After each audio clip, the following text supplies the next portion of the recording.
प्रणाम गुरुजी। जी राधे राधे। मैं राधे राधे।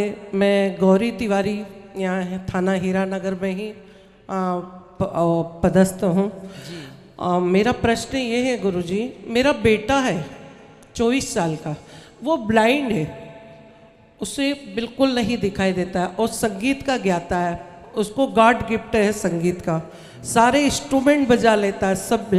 मुझे सर्विस में रहते उसको बहुत आगे जाना चाहिए था, मुझे पहुंचाना चाहिए था, लेकिन सर्विस में रहते मुझे टाइम मिला नहीं, मैं उससे परफेक्ट टाइम नहीं दे पाई। पर मैं चाहती हूँ कि आपके सानिध्य में एक वो भजन भी सुनाए और आपका आशीर्वाद लें, और मैं चाहती हूँ कि वो आध्यात्मिक में जाए। सर जरूर ले आइएगा और उसको संगीत क्लास दीजिए ताकि वो अपने आप को, अब जैसे हमारे देश में एक बहुत बड़े संगीतज्ञ हुए हैं श्री रविंद्र जैन जी सर जी, जिन्होंने रामायण में संगीत दिया है। जी, शीश पे खड़ाऊं राम भक्त ले चला राम की निशानी, जिन्होंने ये गीत गाया है, वो भी बचपन से ही उनको आंखों से नहीं दिखता था, लेकिन वो इतने बड़े संगीतज्ञ हुए कि उनका हुनर ही उनकी आंखें बन गया। तो आप बच्चों को हुनर दीजिए जी, काबिल बनाइए। जरूरी नहीं है कि हम इन आंखों से देखें, कई बार हम वो चीजें देख लेते हैं अपने भीतर की आंखों से जो इन आंखों से देखना संभव नहीं होता।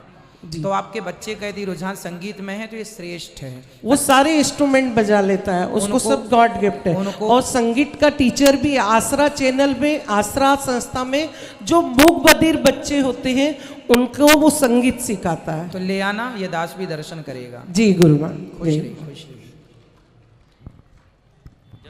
राधे राधे गुरु जी। जी गुरु जी, मेरा सवाल है आप कि गुरु मंत्र के क्या क्या फायदे होते हैं जीवन में, आप बता दीजिए। किसके? गुरु मंत्र लेने के। गुरु मंत्र लेने के फायदे, गुरु मंत्र लेने के फायदे ये होते हैं बेटा कि हमें पढ़ने से क्या फायदा मिलता है, हमें स्कूल क्यों भेजा जाता है, स्कूल जाने के क्या फायदे हैं बताओ। सर शिक्षा मिलती है, स्कूल में शिक्षा मिलती है और मंत्र लेने के बाद संस्कार मिलते हैं। संस्कार जरूरी है, तो संस्कार इसलिए कहते हैं ना शिक्षा दीक्षा, तो शिक्षा तो हो गई बट दीक्षा नहीं हो पाई, इसलिए आज के बच्चे रास्ता भटक रहे हैं, क्योंकि शिक्षित तो हैं दीक्षित नहीं है, संस्कार नहीं है। तो वो इतना ही जरूरी है जितनी जरूरी शिक्षा है। जी गुरु जी, प्रणाम गुरु जी। खुश रहिए।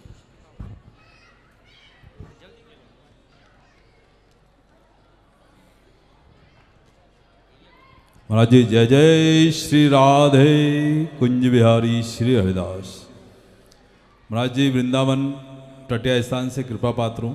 वाह सुंदर।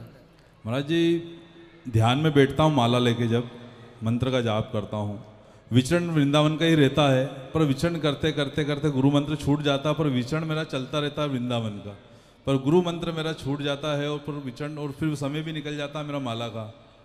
तो महाराज जी इसके लिए क्या किया? अच्छा है भगवान का, यदि आपका मन वृंदावन में है तो यही सबसे अच्छी बात है। और नाम तो काम, जैसे आप यहाँ बैठे थे उस समय भी आपकी श्वासों में, आप हमसे बात करें या बिस्तर पे जाके सो जाएं, हर समय आपकी सांस चलती है, उसी तरह भगवान नाम चलना चाहिए। और वो मंत्र धीरे धीरे अभ्यास से होगा, है ना। और आप वृंदावन में रहते हैं अपने मन से, तो बहुत अच्छी बात है। आपका मन यहाँ वहाँ ना भटक के वृंदावन जाता है, ये सबसे अच्छी बात है। तो अपने मन से कहो कि तू जा बिहारी जी का दर्शन करता रहे बस। आज भी आया था आपसे आशीर्वाद लेने, वृंदावन भी आपसे मिला था। आज एक प्रश्न और है मेरा कि तुलसी माला और रुद्राक्ष की माला बताते हैं साथ में नहीं पहनना चाहिए, पर अपने वृंदावन में तो पहनते हैं, स्थान में भी बोलते हैं कि पहनते हैं। देखो ऐसा है कि जो भगवान शिव हैं, भगवान शिव किसका ध्यान करते हैं? भगवान श्री कृष्ण का जब जन्म हुआ तो भगवान कृष्ण को देखने के लिए भगवान शंकर भी आए कि नहीं? जिनका दर्शन करने के लिए शिवलोक से शिवजी आते हैं। राम जी का जन्म हुआ तो राम जी को देखने अवध में शंकर जी भी आए। जिनके दर्शन को पाने के लिए शिव जी भी लाइन में खड़े हैं। ऐसे भगवान को जब हृदय में बसा लिया तो जो शिव जी की आराधना करता है, जो शिव जी की पूजा करता है, वो शिव जी की पूजा करने के बाद ही भगवान कृष्ण और राम की पूजा, श्रीमन नारायण की पूजा करने का अधिकारी होता है। तो जब आप नाव से किनारे पहुंच जाएंगे तो नाव अपने आप छूट जाएगी। नाव में तब तक ही बैठा जाता है जब तक कि आप किनारे पर नहीं पहुंचे। किनारे पर पहुंचने पर भी आप नाव में बैठे रहेंगे तो किनारे पहुंचने का अर्थ क्या हुआ? तो नाव छूट जाएगी। उसी प्रकार भगवान रुद्राक्ष की माला पहनने वाला जब तुलसी पहनता है तो इस भाव से कि मुझे रुद्राक्ष ने तुलसी तक पहुंचाया, मतलब भगवान शिव की उपासना ने। अच्छा, नरसिंह मेहता को आप जानते हैं, नाम सुना आपने? हाँ, बोलो हाँ या ना। भक्तमाल में नरसिंह मेहता की कथा है। नरसिंह मेहता की भौजाई ने घर से निकाल दिया। नरसिंह मेहता जी शंकर जी के मंदिर में जाके जंगल में जब गए ना तो वहाँ एक शिवलिंग था। उस शिवलिंग में जाकर नरसिंह जी लेट गए, पड़ गए और ऐसे पड़े कि 7 दिन तक वो मूर्छित पड़े रहे। 7 दिन बाद शंकर जी प्रकट हुए। शंकर जी तो भोलेनाथ हैं, प्रकट हो गए कि मेरा भक्त पड़ा है। अब वो प्रकट हो गए, पुत्र क्या चाहिए? तो नरसिंह जी ने कहा भोलेनाथ से मुझको और कछु ना चाहिए, बस राधा कृष्ण मिलई दे। हे भोलेनाथ, मुझे और कुछ नहीं चाहिए, आप मुझे राधा कृष्ण भगवान का दर्शन कराओ। तो शंकर जी को जब पा लिया तो शिव जी की जिम्मेदारी है कि उन्हें ले जाएं। फिर नरसिंह जी को रासेश्वर रास मंडली में ठाकुर जी जहाँ रास रचा रहे थे वहाँ ले गए और भगवान शिव ने कहा, भगवान ने कहा ये जीव संसारिक कौन है? बोले प्रभु ये भक्त है आपका और आपको लेकर दर्शन कराने आपका लाया हूँ। तो भगवान शंकर भी उठा उठा के भक्तों को भगवान से मिलाते हैं।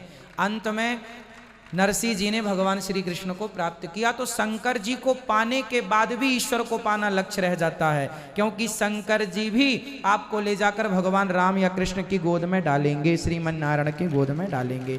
तो या तो आप डायरेक्ट जाओ राम की तरफ या इनडायरेक्ट भगवान शिव के वाया शिव जी होते हुए जाओ। तो इसलिए साधक रुद्राक्ष और तुलसी दोनों भी पहन लेते हैं। कुछ लोग रुद्राक्ष के बाद तुलसी पहनते हैं। जो जैसा पहना है सब ठीक है, पर भगवान शिव की उपासना का फल है कि भगवान श्री कृष्ण की भक्ति प्राप्त होना।